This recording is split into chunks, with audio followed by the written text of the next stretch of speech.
এবং সাংবাদিক বন্ধুরা, আমরা সকলেই জানি গণভোটের রায় কার্যকর করার দাবিতে বাংলাদেশ খেলাফত মজলিস আগামীকালকে শুক্রবার 24শে এপ্রিল বাদ জুমা ঢাকার ঐতিহাসিক সোহরাওয়ার্দী উদ্যানে গণসমাবেশের আয়োজন করেছে। ইতিমধ্যে সারা বাংলাদেশে আমাদের নেতাকর্মীরা আসার প্রস্তুতি দিচ্ছে এবং এই প্রোগ্রামকে কেন্দ্র করে আমাদের সকল ধরনের আয়োজন প্রস্তুতি প্রায় সম্পন্নর দিকে। তো ইতিমধ্যে আমাদের এই সোহরাওয়ার্দী উদ্যানের মাঠে উপস্থিত হয়েছেন বাংলাদেশ খেলাফত মজলিসের মোহতারাম আমির আল্লামা মামুনুল হক, উপস্থিত হয়েছেন সিনিয়র নায়েবে আমির মাওলানা ইউসুফ আশরাফ, নায়েবে আমির মাওলানা কোরবান আলী কাসিমি, মাওলানা মাহবুবুল হক, যুগ্ম মহাসচিব মাওলানা আতাউল্লাহ আমিন, তুফাতুল হোসেন মিয়াজি এবং আমাদের মাদারীপুর 1 আসনের মাননীয় সংসদ সদস্য, কেন্দ্রীয় কমিটির সদস্য মাওলানা সাইদুদ্দিন আহমেদ হানজালা এমপি এবং সাংগঠনিক সম্পাদক মাওলানা মোহাম্মদ ফয়সাল, আবু সাইদ নোমান, হাসান, আবুল জালালি সহ আরও অনেক নেতৃবৃন্দ। তো এই মুহূর্তে আমাদের মোহতারাম আমিরে মজলিস দেশবাসী এবং আমাদের সংগঠনের নেতাকর্মীদের প্রতি আহ্বান রেখে বক্তব্য রাখবেন মোহতারাম আমিরে মজলিস আল্লামা মামুনুল হক। আসসালামু আলাইকুম ওয়া রাহমাতুল্লাহ। আলহামদুলিল্লাহ ওয়া কাফা ওয়া সালামুন আলা ইবাদিহিল্লাযিনা ইসতাফা, আম্মা বা'দ। সম্মানিত দেশবাসী,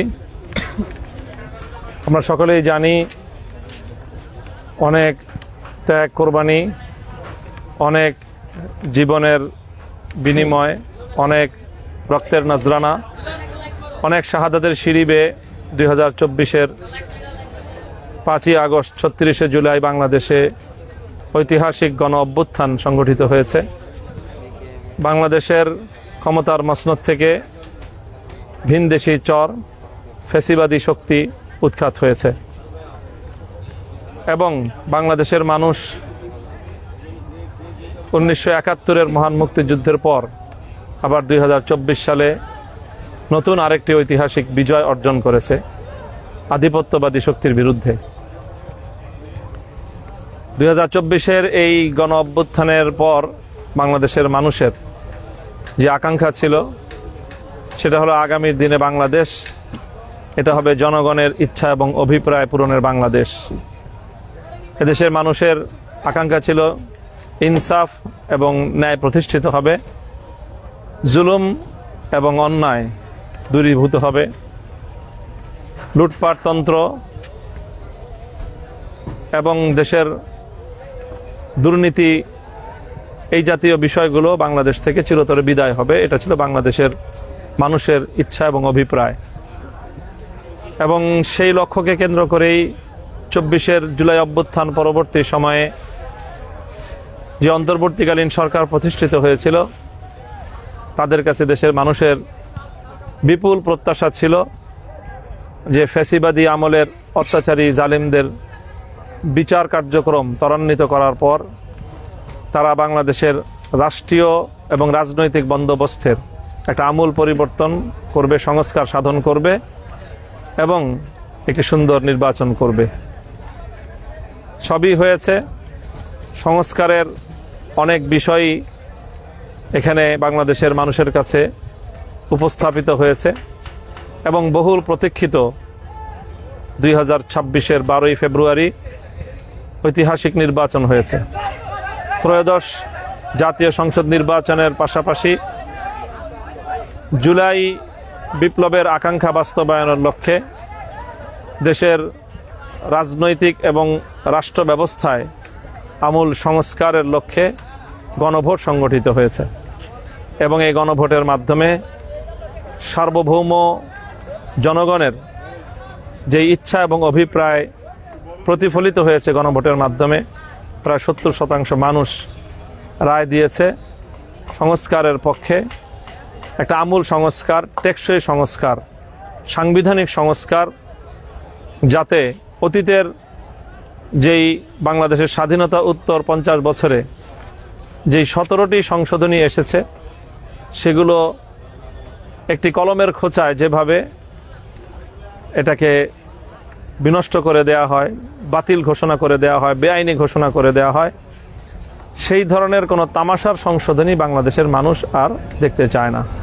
বাংলাদেশের মানুষ চায় একটি টেকসই সংস্কার, যার মাধ্যমে আগামীর বাংলাদেশে ফ্যাসিবাদের পথ রুদ্ধ হবে, একদলীয় শাসন ব্যবস্থা প্রতিষ্ঠার পথগুলো বন্ধ হবে, ক্ষমতার মধ্যে একটা ভারসাম্য প্রতিষ্ঠিত হবে।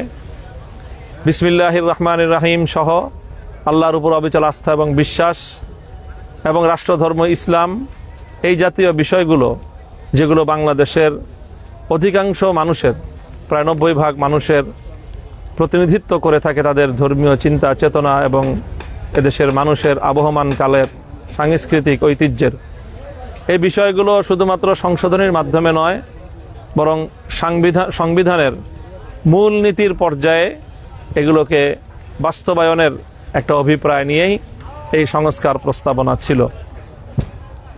দুর্ভাগ্যজনকভাবে আমরা দেখছি যে বিগত সংসদ নির্বাচনে প্রায় 2/3 বেশি আসন গ্রহণ করে যে কোনোভাবেই বর্তমান সরকার, বিএনপি সরকার ক্ষমতাসীন হয়েছে।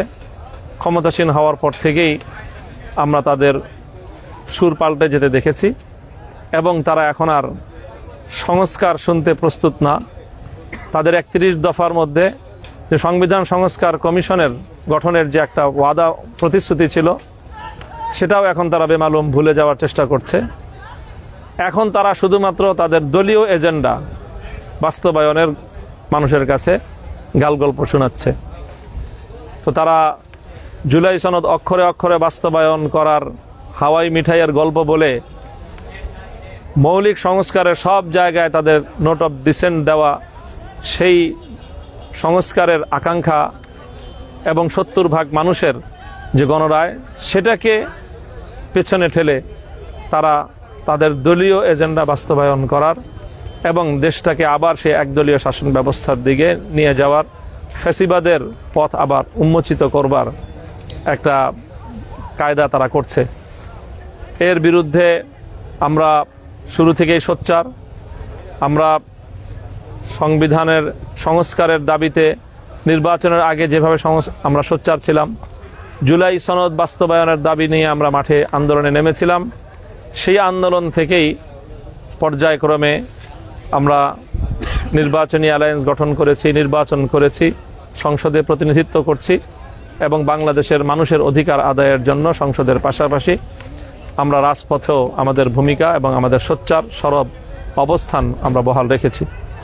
তারই ধারাবাহিকতায় আগামীকাল 24শে এপ্রিল বাংলাদেশ খেলাফত মজলিসের পক্ষ থেকে গণভোটের রায় কার্যকর করার দাবিতে ঐতিহাসিক সোহরাওয়ার্দী উদ্যানে গণসমাবেশের ডাক দেওয়া হয়েছে।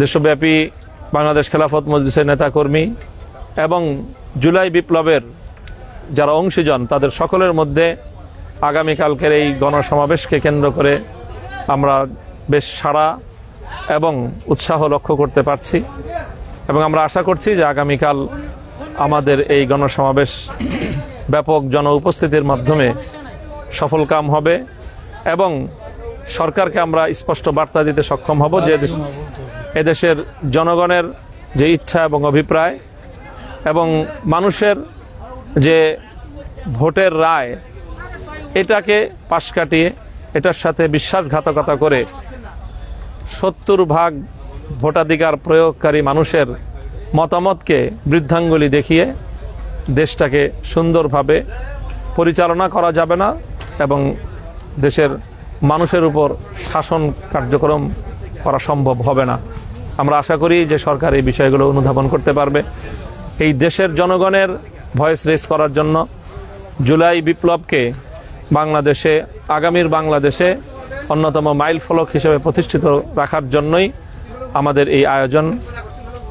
তো আমরা আশা করছি, আমরা এখন এসেছি বাংলাদেশ খেলাফত মজলিসের কেন্দ্রীয় নেতৃবৃন্দের একটি দল সহ আমাদের সমাবেশের প্রস্তুতিমূলক কার্যক্রম এটা পরিদর্শন করতে। তো আলহামদুলিল্লাহ আমাদের প্রস্তুতি প্রায় সম্পন্নের পথে। আমরা আশা করছি যে আগামীকাল বাদ জুমা আমাদের যে ঐতিহাসিক গণসমাবেশ অনুষ্ঠিত হতে যাচ্ছে, এটা ইনশাআল্লাহ ব্যাপক জনসমাগমের মাধ্যমে রাষ্ট্র এবং সরকারকে বার্তা পৌঁছে দিবে যে জনগণের রায় নিয়ে ছিনিমিনি খেলার পরিণাম ভালো হওয়ার কথা নয়। আগামীকালকে কি আপনাদের 11 দলীয় জোটের শীর্ষ নেতারা কি এখানে উপস্থিত থাকবেন কিনা?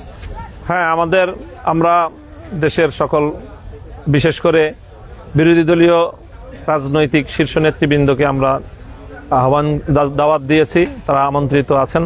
আশা করছি সংসদের বিরোধী দলীয় নেতা সহ 11 দলীয় সকল এই শীর্ষ নেতৃবৃন্দ আগামীকালকের সমাবেশে উপস্থিত হবেন।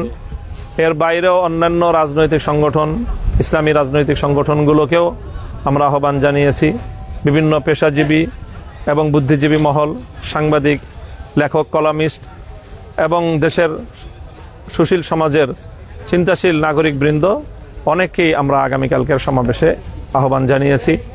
বিশেষ করে জুলাই যোদ্ধা এবং জুলাই শহীদ পরিবারের সদস্যবৃন্দ, শাপলার শহীদ পরিবারের সদস্যবৃন্দ সকলেই আগামীকালকের এই গণসমাবেশে সম্মিলিত হবে এবং এখান থেকে এই গণভোট পরবর্তী সর্বপ্রথম একটি বড় ধরনের গণসমাবেশের মাধ্যমে আমরা সরকারকে আমাদের ঐক্যবদ্ধ বার্তা আমরা পৌঁছে দিতে সক্ষম হব বলে আমরা আশা করতেছি। কালকে সারা বাংলাদেশ থেকে নাকি শুধু ঢাকা মহানগর থেকে নেতাকর্মী থাকবে?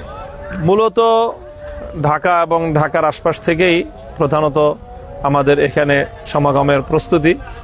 তবে উৎসুক জনতা দেশের বিভিন্ন অঞ্চল থেকেও তারা আমাদের আগামীকালকের সমাবেশে আসছেন, এরকম সংবাদ আমাদের কাছে আছে। আমরা আশা করছি লক্ষাধিক জনতার সমাবেশ আগামীকালকে এখানে হবে ইনশাআল্লাহ।